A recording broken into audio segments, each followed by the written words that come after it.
Hello and welcome to HD's weekly talk show and our special program, India at 75. Mention well known politicians, and Jagjivan Ram is easily one among them. He was Deputy Prime Minister of India, but a victim of caste discrimination. His daughter, Meira Kumar, too is a politician in her own right. A former Speaker of Lok Sabha, she recounts some experiences as she takes stock of 75 years of independent India. Meira Kumar, our guest this week in our series Reaching Out with HD and our special program, India at 75. Welcome to the show, Mrs. Meera Kumar, and thank you for being here with us. Thank you so much, Kumkumji. It's an honor to be interviewed by such a senior journalist, so dedicated. My pleasure entirely. Let me begin with what are the feelings that cross your mind as you look back on 75 years of India's independence? What really crosses my mind, and I feel strongly about it, is that those who really suffered and sacrificed do not find a place in the history books on the chapter written on freedom struggle. During some discussions, Gandhiji said that, of course, we have the freedom movement, but unless Dalits and the marginalized and the Adivasis join it, it will not become a mass movement of the size that I wanted to become and that would scare away the British. So my father said he, in any case, had chosen to be a freedom fighter, and he would dedicate himself to get as many Dalits as possible in the freedom movement. And that became his mission. Kumkumji, can you point out one name? Can you, can anyone show even one photograph of a Dalit freedom fighter or an Adivasi freedom fighter? No, because the history has not written by us, it has been written by people who had the hold on education. You spoke about your father's mission, but Yes, it was a mission that you yourself questioned, and you had asked him, why are you a freedom fighter? What is this country going to give you? yes. I asked him. I said, I want to know why. Because there were so many atrocities perpetrated on Dalits, on Adivasis, on the weaker section, women.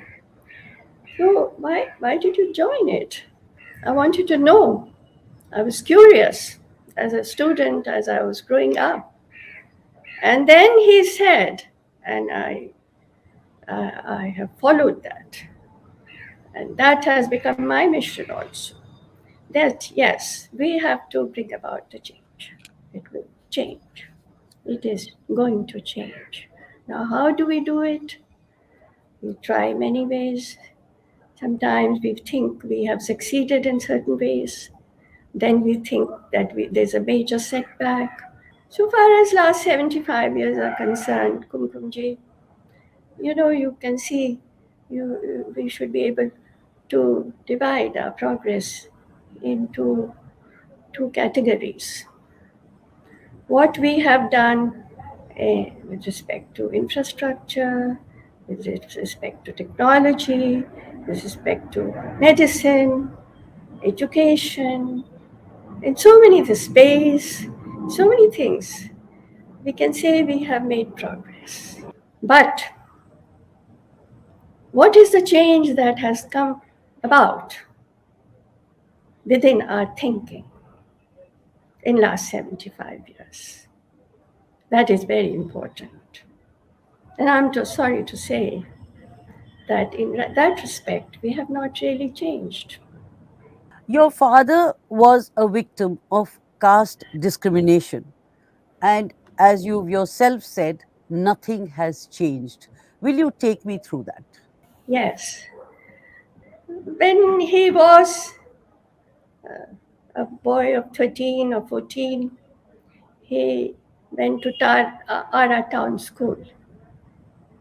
And there, maybe because he was the first untouchable boy uh, to get admission in that school, they kept a separate picture for him. My father defied that separate picture and he broke it. The next day, they put another picture. There was a big hue and cry. Then he broke it again. Then everything, hell broke loose, as would happen. But he was not afraid. He broke it again. And then I'm so happy to say that with the breaking of that picture, a very rigid system, tradition also broke. And thereafter, that veranda in the school had just one pitcher. And the principal said, whoever wants to drink water from it can drink, otherwise, you don't. So many times, he had so many fights of this kind. When he went to BHU to do his ISC, they refused to serve him food, they refused to wash his plates. Then he was in the hostel. He went to Madan Mohan Malviya ji and he requested him whether he could shift out of the hostel and take a room somewhere nearby and live there. Malviya ji said, there is a student, there's an untouchable student from Pune who's studying here. He cooks his own food, he washes his own utensils, so you can do the same. My father said, no, I will not do that. When I'm in the hostel, other boys are not doing it and I'm doing it, will give me inferiority complex. So please allow me to take a room outside. He rented a room outside, he gave the advance and put his lock and went home, went to his village to get his mother. When he came back, the landlord said, you never told us that you are an untouchable. I can't give you this room. You can't live in this colony. He said, but I've given you the advance and my lock is here. If you don't allow me to live here, I'll beat you. So that man got scared. That's how my father started living there with his mother. Then the barbers wouldn't cut his hair. He said, no, we won't cut your hair. You're an untouchable. So he organized at that very young age, he organized all the untouchables nearby. And he said, if they don't cut our hair, we also won't do the work we're supposed to do for them. So he started fighting when he was very young and he fought all through his life. From that period and from there to now, how far have we come? And how many more miles are there to cover? It's a very categorical question you are asking, uh, uh, Kumkumji. And I wish I had such a categorical answer to give. Uh, Sometimes I feel, yes, we have progressed sometimes. Then, when I look at people and uh, you see, hear their views, then I'm really surprised. People are very nice to me, but then they never forget that I'm a Dalit. And people are very respectful towards my father also, but they never forget that he's a Dalit. Where does this come from? That place from where it comes from, within us or within them, that remains intact. So it is very difficult for me to give you an exact time when it will end. We have progressed in a way, and we remain where we are in a way. You too were a victim of caste discrimination, and there were snide remarks, and to quote you, open gestures made at you. Of course, your story of not being given a rented accommodation in London is well known. Are there any others? Well, I haven't suffered the way my parents, grandparents, my mother, she in a hostel, in her hostel, she was made to sit on the ground in the portico and eat. She couldn't eat in the dining room. So I haven't suffered that way. I wouldn't say that. But yes, uh, kind of constantly there have been. When I was in the foreign service, uh, I was serving in the Ministry of External Affairs. I just returned from my posting abroad, and mm,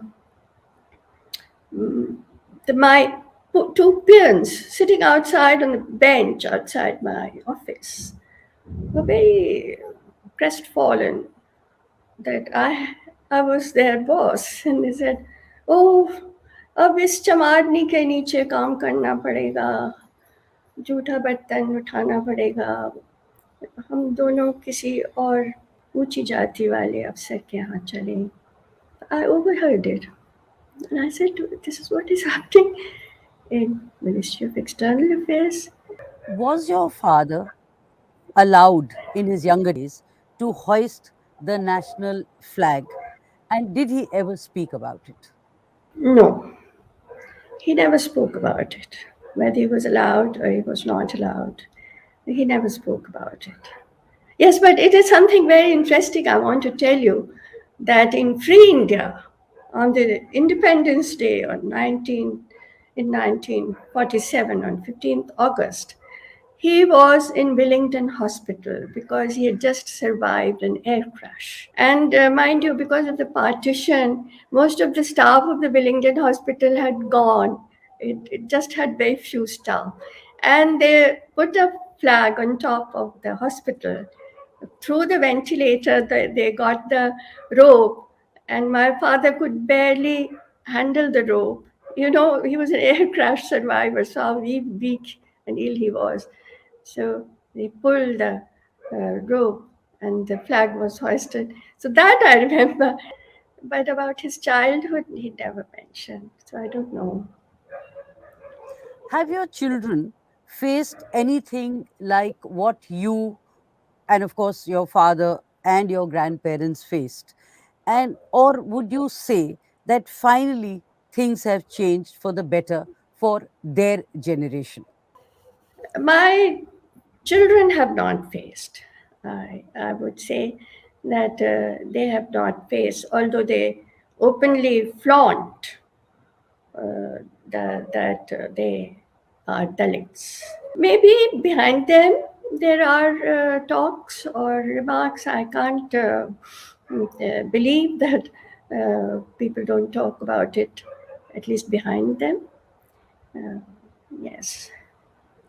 What are your recollections of the early years of independent India? Beautiful, beautiful. You see, when I was very, very small, I used to see a whole lot of people. They were all freedom fighters and coming and going. They were all khadi clad. Everybody was a fighter. So, and charkha and khadi. I don't remember, but my mother told me that Gandhiji had come to see my father in the hospital when he was uh, lying there ill after the air crash. So he gave me his blessings also, although I don't remember, but my mother told me. So I had the blessings. I consider myself fortunate in that way. What is that one thought that crosses your mind on Independence Day? It's a glorious country, beautiful country I live in. It's blessed. It has everything. There are 8 major religions in this country. Once, when I was a child, I was a small girl, I had gone to Amarnath. And when we were high up in the snow, sometimes I would just be alone. Everybody had a different pace. So my dandi walas, my ghoda wala, they were all Muslims.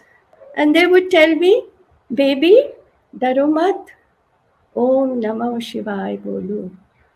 So the chanting of Shivaya, Shankar's name, was actually taught to me by a Muslim. Doesn't happen Absolutely anymore sure. after 75 years? Yes, it does. It does.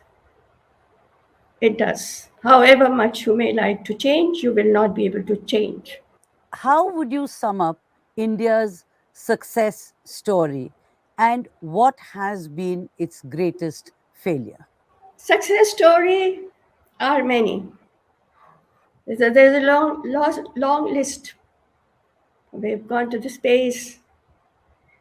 We have advanced so much in technology from uh, food grain importing country, we became a food grain exporting country. And every field we have achieved in industry. But our failure, as I said, is that two. One is we've not been able to finish the caste system, and we have not been able to finish poverty. Last word on 75 years of India's freedom. You yourself write poetry, and of course, you read a lot of poetry. So maybe you would like to sum it up in verse. होने दो घनघोर गर्जना तूफानों को आने दो होने दो घनघोर गर्जना तूफानों को आने दो जन्म की नहीं कार्य की करो अर्चना बाकी सब जाने दो let there be deafening thunder let the storms rage birth and the rest are of no significance it is the work that we revere and praise. Mrs. Meira Kumar, thank you. Thank you for being here with us and thank you for your time. And I do hope that your father's dream of India will change and we will have a caste free society comes true sooner than later. Thank you.